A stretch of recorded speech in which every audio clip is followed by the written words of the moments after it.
Sementara dia menyediakan wadah khusus kepada orang yang jelas-jelas melakukan kejahatan judi online ini. Jadi bukan sekadar pembiaran. Kalau membiarkan kan pura-pura tidak tahu. Tapi ini kan memberi kesempatan dibikinkan kantor khusus. Dan dari awal dia mengatakan securiga. Asumsi saya, jika itu keterlibatannya menteri masuk di dalamnya, masih saya bertanya juga, ada nggak di-backing oleh menteri itu? Bukti yang nyata tadi sudah disebutkan. Ada kantor sendiri yang mengatur jaringan itu, ya. Kalau ada kantor yang mengatur jaringan satelit itu kan backing-nya luar biasa, ya. Nah, Bisa itu. menguasai satelit. Pertanyaan berikutnya adalah, siapa backing-nya itu? Suatu saat pernah ada ucapan, ya.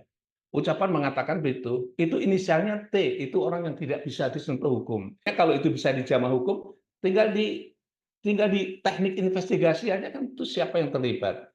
Dan yang ketiga adalah dananya mau dipakai untuk apa?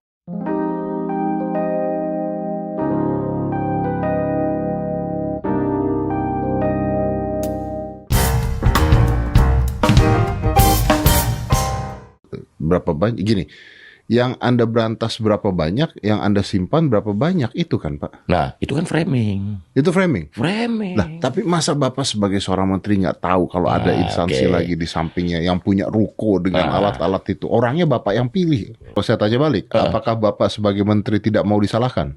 Bukan saya nggak usahakan. Gini, peristiwa itu saya sudah nggak jadi menteri. Peristiwa penangkapan. Iya. Tapi kan kejadiannya pada saat Bapak jadi menteri, Pak. Ini kejadiannya, Pak. Kata siapa? Berarti ini baru Komdigi yang baru nih? Oh, saya nggak bilang Komdigi yang baru. Makanya itu nanti harus diurai. Karena gini, judi online itu udah ada sejak 2017. Kan saya masuk 2023, Juli. Oh, maksud Bapak sebelumnya sudah ada? Sudah ada judi online, udah ada. Enggak, bukan. Yang bermain sebelum Bapak? Sudah ada. Sebelum Bapak? Sebelum saya. Dari orang-orang dalam? Orang dalam itu. Makanya ini kalau mau diusut tuntas. Ya kalau diusut tuntas ke belakang dong. Semua dong. Iya, berarti artinya bukan hanya Bapak menterinya kan? Oh, iya dong. Kan Bapak kan cuma berapa lama Bapak? 15 bulan. 15 bulan. Iya. Dan sebelum Bapak pun harusnya sudah bermain. Sudah ada yang bermain. Sudah ada yang bermain. Jadi usutnya dari belakang. Ya bukan, saya nggak mau nggak menjalankan seperti itu. Tapi kalau mau logika berpikirnya begitu kan? Logika berpikirnya gitu kan? Bismillahirrahmanirrahim. Assalamualaikum warahmatullahi wabarakatuh. Waalaikumsalam warahmatullahi wabarakatuh. Bagaimana Prof? Sehat Prof? Alhamdulillah. Ya. Sehat, Alhamdulillah. Sepertinya 1 tahun baru kita ketemu lagi nih. Dulu ketemu fisik, sekarang ketemu di dunia maya. Siap. Ya, makasih Prof atas kesempatannya. Ya, saya mengerti bahwa Prof sangat sibuk, tapi saya pikir ini demi kepentingan bangsa ya kita harus bersuara terus Prof. Jadi tema kita hari ini Prof adalah saya coba, karena ini menyangkut mengenai soal kepentingan bangsa dan rakyat Indonesia yang begitu banyak dirugikan ini masalah. Jadi temanya apakah Budi Ari bekas Menko Info dapat diminta keterangan dalam kasus judi online. Nah ini kan saya kasih pengantar dulu Prof. Ini kan Undang-Undang ITE sejak Undang-Undang nomor 11 tahun 2008, kemudian dirubah dengan Undang-Undang nomor 19 2016, kemudian terakhir Undang nomor 1 tahun 2024. Nah, kemudian ada peraturan pemerintah nomor 82 tahun 2012, kemudian ada peraturan pemerintah nomor 71 tahun 2019. Nah, terakhir ini yang Undang nomor 1 tahun 2024 belum ada PP-nya. Nah, tapi intinya bahwa seluruh peraturan-peraturan tadi yang saya sebutkan itu semua menyatakan bahwa mewajibkan pemerintah untuk melakukan pemblokiran atau memutus akses sistem informasi elektronik yang bertentangan dengan peraturan perundang-undangan Republik Indonesia. Nah, bahkan sejak di Undang-Undang nomor 11 tahun 2008 itu di pasal 2-nya itu sudah menyatakan bahwa undang-undang ini berlaku bagi setiap orang yang melaksanakan perbuatan hukum sebagaimana diatur dalam undang-undang, baik berada di wilayah Indonesia maupun di luar wilayah Indonesia yang merugikan kepentingan Indonesia. Nah, bagaimana pendapat Prof mengenai ini? Ya, prinsipnya hukum pidana itu kan menganut azas namanya nasional pasif. Ya. Nasional pasif itu kalau sesuatu yang ada di luar negeri, termasuk melalui jaringan-jaringan online seperti itu, yang itu merugikan kepentingan nasional Indonesia, negara Indonesia, maka perbuatan itu dapat dihukum, dapat diproses dalam pengadilan Indonesia. Artinya berlakulah hukum Indonesia gitu. Ya. Ya, saya kira kasus di Yogyakarta pernah terjadi. Seorang sebut saja oknum lah gitu mahasiswa itu jebol situsnya bank di Amerika gitu. Nah, mereka juga meminta agar supaya yang bersangkutan diproses, dihukum. Nah, pada saat itu belum begitu gempita seperti hari ini yang saya kira lebih sempurna lah begitu. Dan akhirnya tertangkap itu dengan data dokumen dari Amerika, polisi Indonesia bergerak dan akhirnya bisa menangkap pelakunya. Dan pelakunya itu ada pilihan gini, ini akan diadili di Indonesia apa di luar negeri. Akhirnya dalam sistem hukum itu menganut azas untuk biaya ringan lah gitu ya. Oke. Dicek-cek itu kan azas itu diterapkan, maka menganutlah azas namanya kepentingan pragmatis ya. Maka doktrin pragmatis yang dipakai, kalau pelakunya di Indonesia, semua di Indonesia, itu cukup yang dari sana nanti diundang untuk ke Indonesia untuk korbannya kondisinya seperti apa. Dan akhirnya clear, diadili di Sleman, Yogyakarta, dan kemudian yang bersangkutan dihukum di Indonesia. Nah, ini mengenai praktisnya. Nah, pertanyaannya adalah dalam kasus itu bagaimana kalau misalnya itu terkait judi online? Ya, Karena karena judi misalnya platformnya itu websitenya ada di luar negeri, misalnya seperti yang terjadi sekarang ada di Kamboja, ada di Filipina. Bagaimana itu, Prof? ya, maka sesungguhnya itu kalau penerapan yang terkait dengan keamanan negara jelas sekali mereka harus menghargai kita. Tapi ini terkait masalah tindak pidana perjudian ya. Pertanyaannya adalah negara yang bersangkutan melarang judi atau tidak. Nah, Namanya itu yang masalah, Prof. namanya dual degree ya. Ya. Dual criminality. Jadi kalau di sana dilarang, di sini dilarang, kemungkinan kerjasama itu bisa dilakukan. Ya. Kalau yang kita larang, mereka tidak melarang, nah ini yang menjadi masalah gitu. Nah, itu. Nah, itu mereka punya hukum itu atau tidak. Tapi Kan setidak-tidaknya kalau kita berdasarkan kerjasama internasional, negara-negara yang melarang perjudian itu bisa bekerja sama begitu. Paling tidak kita bisa melokalisir negara-negara itu bersama untuk memberantas judi dan mereka supaya diadili. Kalau kita temukan di Indonesia, mereka menganukan ke Indonesia, bisa diadili di negara mereka. Gitu. Nah, itulah saya bilang repotnya tadi, Prof. Kan seperti misalnya di Singapura itu judi itu dilegalkan. Ada misalnya seperti di sana ada Marina Bay. Tetapi di sana kan begini. Nah, inilah bedanya dengan negara kita. Di sana katanya kalau orang Singapura sendiri, warga negara Singapura, kalau dia mau masuk di Marina Bay itu, dia harus membayar $2.000 Singapura. Kalau orang asing, saya pernah ke sana nonton, kebetulan ada klien saya dulu bawa saya ke sana, Prof, tapi saya hanya nonton saja, itu kita hanya menunjukkan saja paspor, orang asing boleh masuk. Nah, tapi kalau saya juga pernah ke Makau sama klien juga, begitu juga. Malahan kalau di Makau tidak ada periksa-periksa. Siapa aja yang datang di sana begitu sudah lolos dari imigrasi di Hong Kong, ya masuk di Makau, tidak ada masalah. Nah, tapi itu kan dilegalkan. Ya gimana dengan kita ini yang kan ini jelas tadi ini yang saya bilang tadi di sejak Undang-Undang Nomor 11 Tahun 2008 itu mengatakan dia berlaku di wilayah Indonesia. Sedangkan kalau di negaranya orang tidak dilarang, bagaimana, Prof? Nah, itu tadi saya ingin sampaikan bahwa negara itu ya kita menghargai negara mereka membolehkan atau tidak membolehkan itu negara mereka ya. Ya. Yang menjadi pertanyaan adalah bagaimana dengan kita menghadapi negara yang membolehkan gitu. Ya itu saya kira kita nggak bisa mengatur untuk negara lain. Dan dalam saya potong, Prof. Ini kan seperti kemarin ini yang kebijaksanaannya Menko Imigrasi dan hukum dan imigrasi. Hukum ya, itu kan ada ya mengenai soal terpidana narkoba itu yang diserahkan dari Indonesia ke Filipina. Apa tidak bisa buat kerjasama seperti itu juga, Prof? Misalnya? Ya, Filipina juga melarang narkoba juga, gitu ya. Ya. Presiden sebelumnya lebih keras lagi daripada Indonesia. Ya. Tapi kalau sekarang kita nggak begitu jelas kondisi presiden sekarang di Filipina, gitu. Kalau ucapan dari Pak Menko Indonesia itu mengatakan bahwa ya terserah mereka mau apakan, yang penting sudah diserahkan pada mereka. Ya. Mungkin secara hukum biasa mungkin bisa lah. Tapi kalau dari politik pemberantasan tindak pidana narkoba itu saya menilai itu bisa merugikan Indonesia. Karena di Indonesia dia statusnya adalah dijatuhi pidana mati. Nah ini yang saya Prof ya. Ini saya lihat kalau saya nonton di podcastnya Indonesia Lawyer Club itu si Isla Bahrawi mengatakan bahwa yang dia dapat info pertama itu uang yang lari ke luar negeri itu sekitar 280 triliun. Tapi belakangan ada lagi informasi 980. Tapi terakhir konferensi persnya Menko Polkam dengan Kabar Eskrim, Menteri Agama, Menteri Pendidikan Tinggi dan Sains, kemudian Menko Digi, itu menyatakan bahwa 900 triliun uang kita yang hilang. Korbannya itu adalah saya lihat yang ASN dengan TNI Polri itu banyak sekali.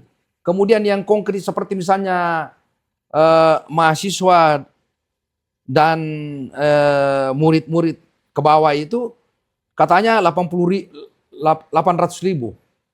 Ya. 800 ribu yang terlibat. Nah ini ada indikasi menurut teman-teman bilang kenapa mal-mal sekarang di Indonesia itu sepertinya orang cuma datang jalan-jalan makan. Tapi barang itu nggak laku di mal karena itu uang itu lari ke judi online. Jadi daya beli masyarakat ini rendah. Nah sekarang saya nonton di podcastnya Deddy Corbuzier, itu Prof. Mahfud MD bilang bahwa karena orang yang terlibat yang ditangkap adalah ada 16 orang itu, yang semula 17 kemudian dilepaskan satu, ada orang namanya AK, kemudian ada Tony. Nah 2 orang ini adalah orang yang sangat dekat dengan mantan Menko Info, orang dekat dengan Budi Ari. Nah sehingga Pak Mahfud bilang Budi Ari harus diperiksa. Tapi Budi Ari di dalam podcastnya Deddy Corbuzier dia bilang, saya nggak bisa diperiksa, saya hanya bisa dimintai keterangan. Nah, kenapa? Karena di situ dia mengatakan bahwa sejak dia masuk di Menko Info, dia sudah mencurigai ada yang tidak beres. Sehingga dia membentuk staf khusus dan kemudian dia bikin kantor di tempat lain untuk mengatur ini soal sistem informasi judi online dan sebagainya. Dan kemudian ternyata AK itu semula si Tony semula tidak diterima waktu fit and proper, tapi beberapa hari kemudian dipanggil oleh Budi Ari, kemudian dia diangkat menjadi staf ahli dan dia bekerja dengan si AK itu. Nah, ternyata kan di belakang pada waktu terjadi penangkapan dari 16 orang itu, si Tony punya adik ini di situ ditemukan ada uang 50 miliar di rumahnya. Nah sekarang saya tanya sama Prof, kalau kita lihat dari konteks teori-teori kesengajaan di dalam hukum pidana, kan kalau saya ini ya mungkin barangkali Prof juga karena saya masih murid langsung dari Ibu Mulyatno, kita belajar bukunya. Nah kalau saya menganggap bahwa kan cuma 2 kesengajaan. Di antara banyak dalam teori itu jadi kesengajaan sebagai pasti atau kesengajaan sebagai maksud dan kesengajaan sebagai kemungkinan. Saya menganggap bahwa kalau orang tahu mengenai adanya kemungkinan sesuatu kejahatan dibiarkan, berarti lalai. Nah kalau orang lalai mengetahui adanya kejahatan dan kemudian ada kewenangan untuk mencegah kejahatan itu lalu dia biarkan, berarti dia terlibat untuk membiarkan kejahatan itu. Nah bagaimana ini posisinya Budi Ari yang dia tidak melapor ke polisi?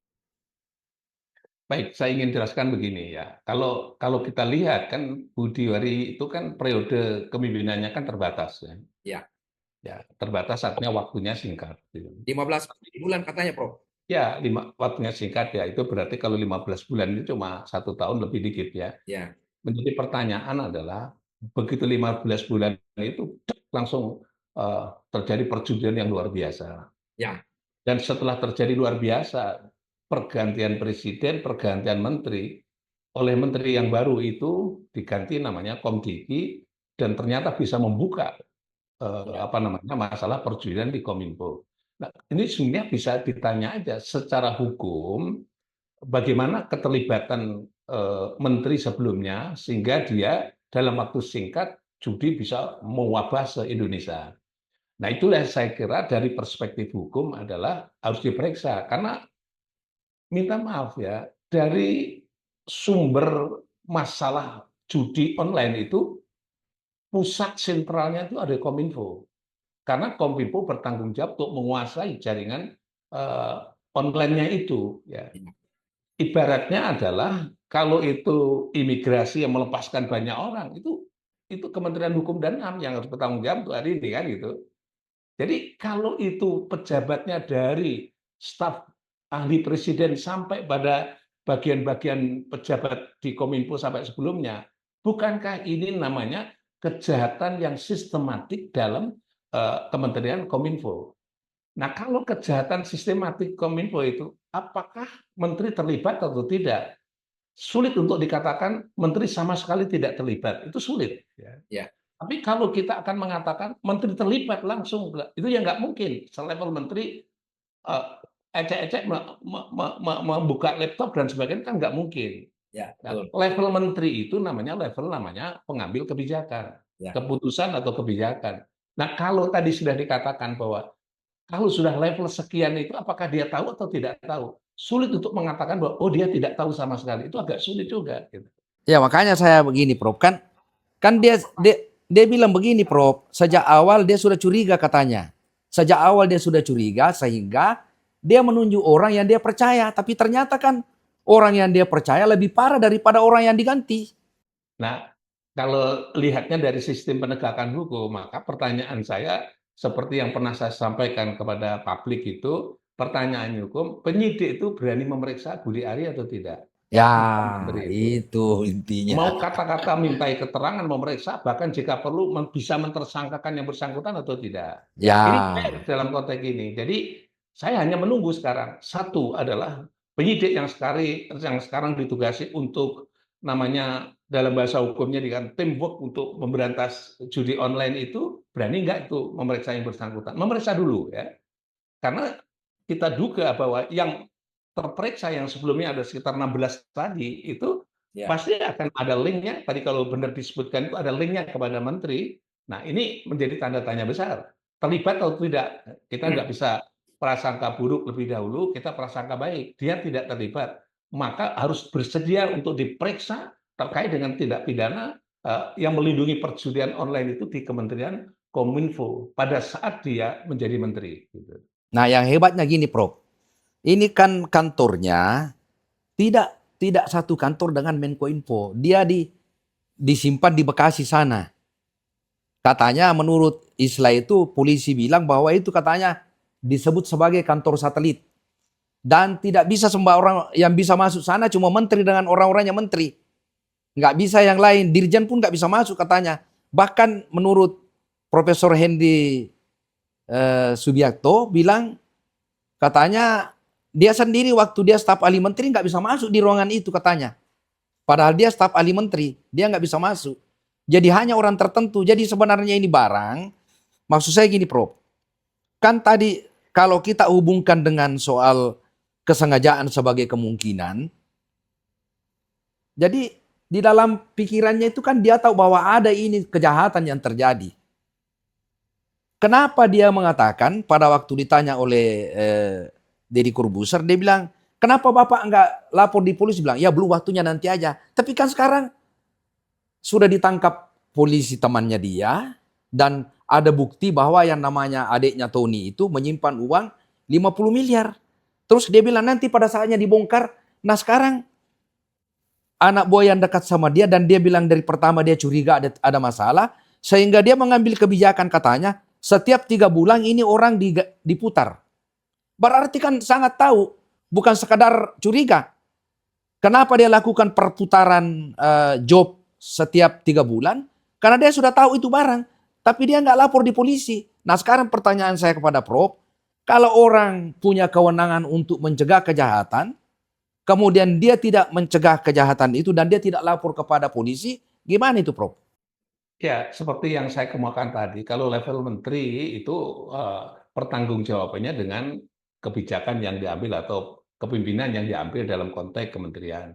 Yang tadi sudah saya jelaskan bahwa terjadinya judi online marak sekian banyaknya itu adalah zaman pada beliau, ya. Jadi Pak Budi Ari itu gitu.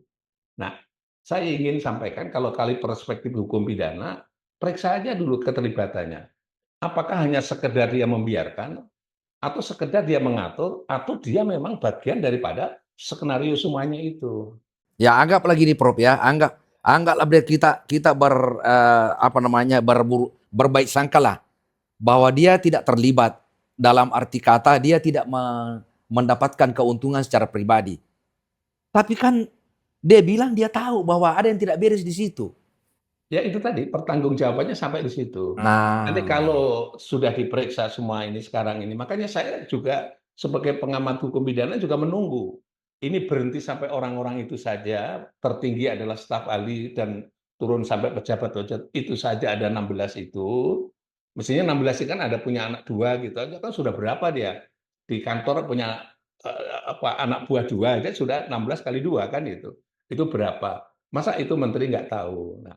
Nah, bagian inilah yang ingin katakan, kalau sudah masuk sendi-sendi puncak kekuasaan kementerian, terus menterinya dianggap sama sekali tidak tahu, yang kedua tidak diperiksa dan dibiarkan saja, seperti kasus yang tadi sudah disampaikan itu, saya bertanya juga terhadap tim pencegah atau pemberantas judi online ini, berani nggak dia memeriksa itu gitu.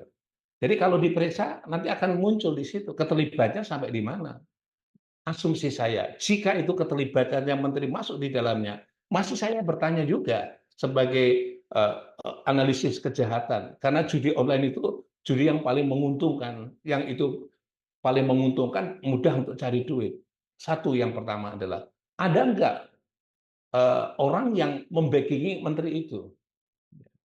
Menteri itu bukan menurut pendapat saya bukan backing karena baru masuk di sana. Ya pasti ada orang yang memasukkan. Menteri ini aja yang dipakai dan seterusnya. Nah, kalau itu menteri itu yang harus dipakai seperti itu, jadi itu menunjukkan bahwa ada enggak di-backing oleh menteri itu. Bukti yang nyata tadi sudah disebutkan. Ada kantor sendiri yang mengatur jaringan itu, ya. Kantor sendiri yang mengatur jaringan itu, ya. Kalau ada kantor yang mengatur jaringan satelit itu kan backing-nya luar biasa ya, nah bisa itu menguasai satelit ya. katanya Nah, kantor satelit. pertanyaan berikutnya adalah, siapa backing-nya itu? Suatu saat pernah ada ucapan ya, ucapan mengatakan itu inisialnya T, itu orang yang tidak bisa disentuh hukum. Maka pemberantas judi online sekarang itu, T itu siapa? Dicarilah itu, ya. Itu katanya nggak bisa dijamah untuk hukum, gitu ya.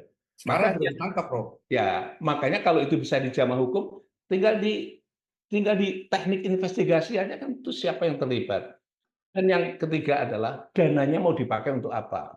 Nah, itu yang menurut pendapat saya, kasus ini tidak main-main buat kami sebagai pengamat hukum pidana. Kasus ini serius karena nanti akan menjangkau bangsa Indonesia di masa depan. Ya ini kan begini, Prof ya, ini kan bayangkan saja 800.000 mahasiswa-siswa sampai kepada, dan bahkan ada menurut Menko Polkam dengan Menko Digi bahwa ada anak yang terlibat di bawah umur 10 tahun. Yang saya bingung ini, Prof ya, kok bisa-bisanya negeri kita ini sejak tahun 2008 ini barang ini sudah dilarang. Dan kewenangan penuh ada ke Kementerian Informasi yang semula namanya Kominfo, sekarang namanya Menko Digi. Kok kenapa setelah Ibu Mutia jadi Menko Digi, baru dia melepas ini untuk ditangkap?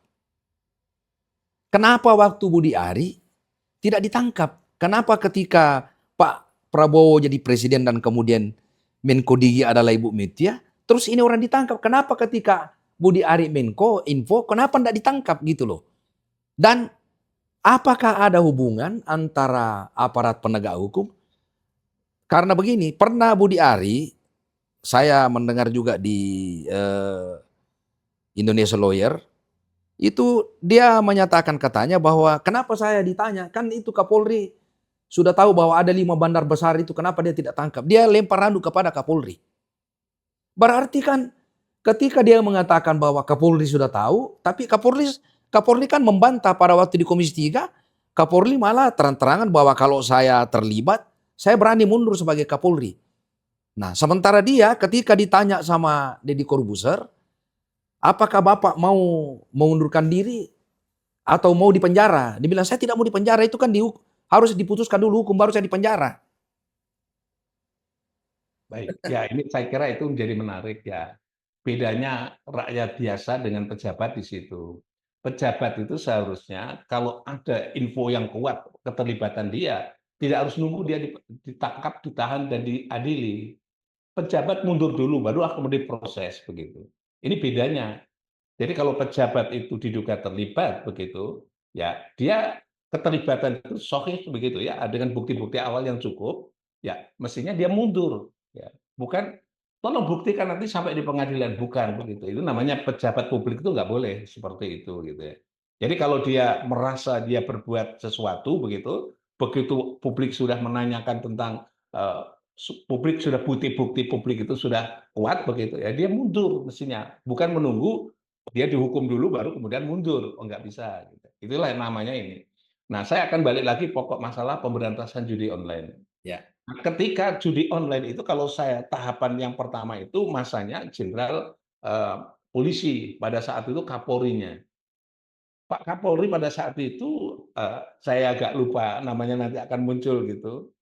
Pak Kapolri pada saat itu ngumpulin para pejudi-pejudi se-Indonesia, bukan, para Kapolda se-Indonesia Ya. yang menyatakan bahwa dipanggil dikasih waktu 3 bulan.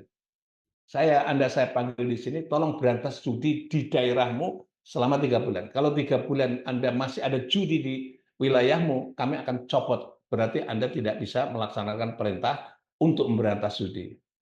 Saya kagum sekali pada saat itu.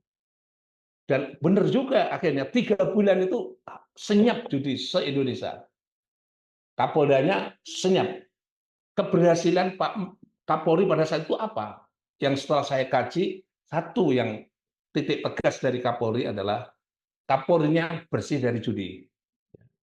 Entah itu keterlibatan dalam bentuk apapun, bersih dari judi. Ya, saya juga kalau itu Prof, saya sependapat karena dia terang-terangan bahwa kalau saya terlibat saya langsung mundur. Nah, kalau yang satu ini kan yang saya bilang tadi ini yang satu, ini kan sangat diplomatis bicara ini kan ya berbelit-belit lah. Katakanlah kalau seperti biasa kita di sidang, tanya saksi ya udah atau terdakwa lah sudah jelas-jelas dia berbuat, dia masih belok-belok itu bicaranya. Ya, tadi saya ingin sebutkan begitu. Nah, sekarang pertanyaan tadi sudah saya sebutkan bahwa Kapolrinya bersih, bukan mengaku bersih loh, memang bersih. Ya. Kalau mengaku bersih itu tiap orang mengaku tidak korupsi. Ya. Tapi ini bersih dari korupsi. Yang kedua, ring satunya bersih dari judi, uang judi dan sebagainya. Dan dia komitmen kalau lingkungan ring satu adalah berbuat judi, langsung dia pecat. Yang kedua, ring 2 juga sama, hal yang sama begitu. Dan satunya lagi pesan yang terakhirnya adalah kalau ada orang datang bawa koper para pejudi itu, tolong tolak, nggak boleh masuk ke ruangan kami.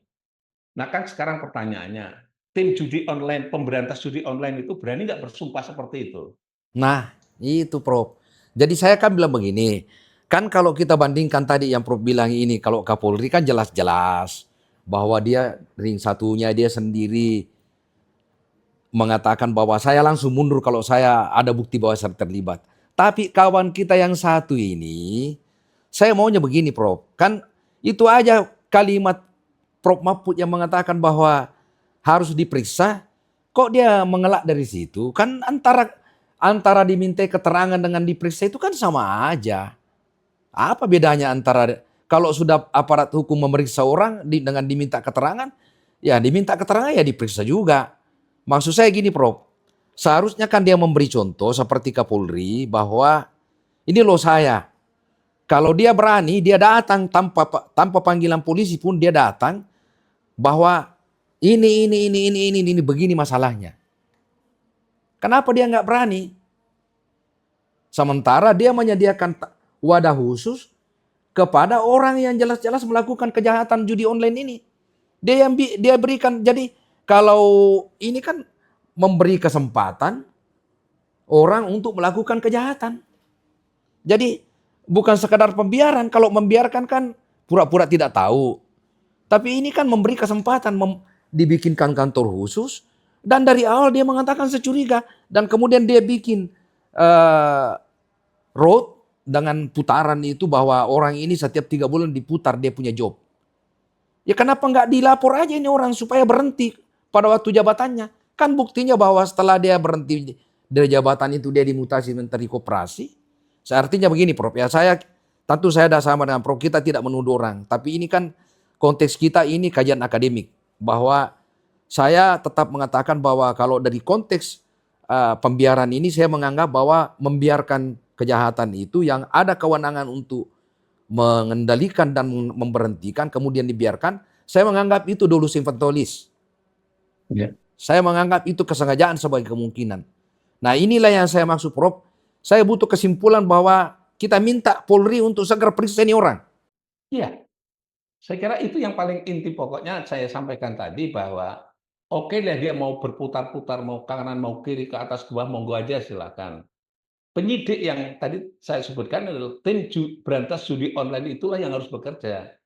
Kalau sudah dalam kementerian itu ada 16 orang terlibat dari level yang paling tinggi sampai pada level rendah itu terlibat, nggak usah jauh-jauh langsung menterinya aja diperiksa langsung supaya clear gitu. Kalau menterinya mantan menterinya tidak segera diperiksa, saya khawatir ini hanya muter-muter perkara pokok judi online dibonsai hanya orang-orang itu saja.